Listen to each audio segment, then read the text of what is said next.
Bienvenue sur Mathérapie.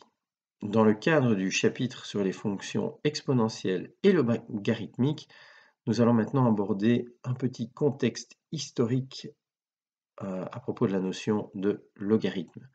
Vers la fin du XVIe siècle, le développement de l'astronomie et de la navigation d'une part, et les calculs bancaires d'intérêt composé d'autre part, poussent les mathématiciens à chercher des méthodes de simplification de calcul, en particulier le remplacement des multiplications par des sommes, le remplacement des divisions par des différences, et c'est Simon Stevin, qui est intendant général de l'armée hollandaise, qui met au point des tables de calcul d'intérêt composé. Ce travail est poursuivi par Jos Burgi, qui publie en 1620, donc comme je le représente ici à l'écran, dans son ouvrage Arithmetische und Geometrische Progresstabellen, une table de correspondance entre n et 1,0001 exposant n. Donc, à une somme dans la première colonne correspond ainsi un produit dans la seconde. En 1614, John Napier ou Napier publie son traité Mirifici Logarithmorum Canonis Descriptio. Il ne songe pas qu'il est en train de créer de nouvelles fonctions, mais seulement des tables de correspondance. Donc logos en grec signifie rapport, relation, arithmetikos veut dire nombre, entre deux séries de valeurs possédant la propriété suivante: un produit dans une colonne correspond une somme dans une autre.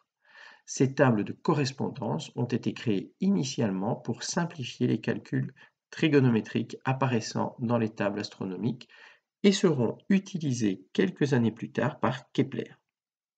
La notation log comme abréviation de logarithme apparaît en 1616 dans une traduction anglaise de l'œuvre de Napier. En 1619 apparaît une œuvre posthume de Napier, Mirifici Logarithmorum Canonis Descriptio, où il explique comment construire une table de logarithmes.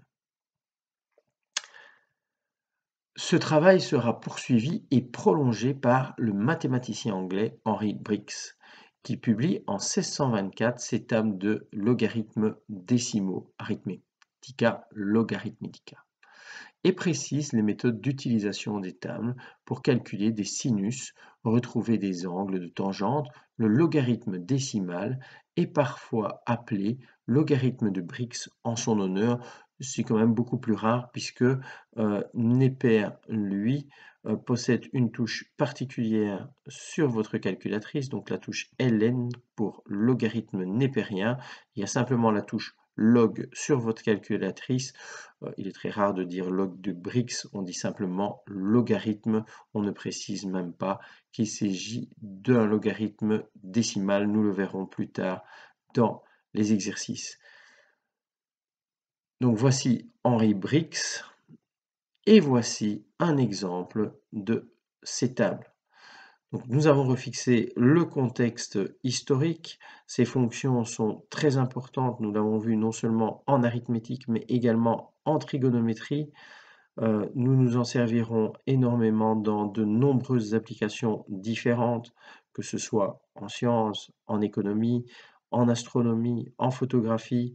Pour une datation au carbone 14, vous verrez à quel point ces fonctions exponentielles et logarithmes nous entourent au quotidien.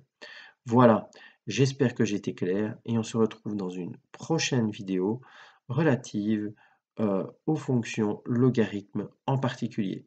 À très bientôt sur Mathérapie.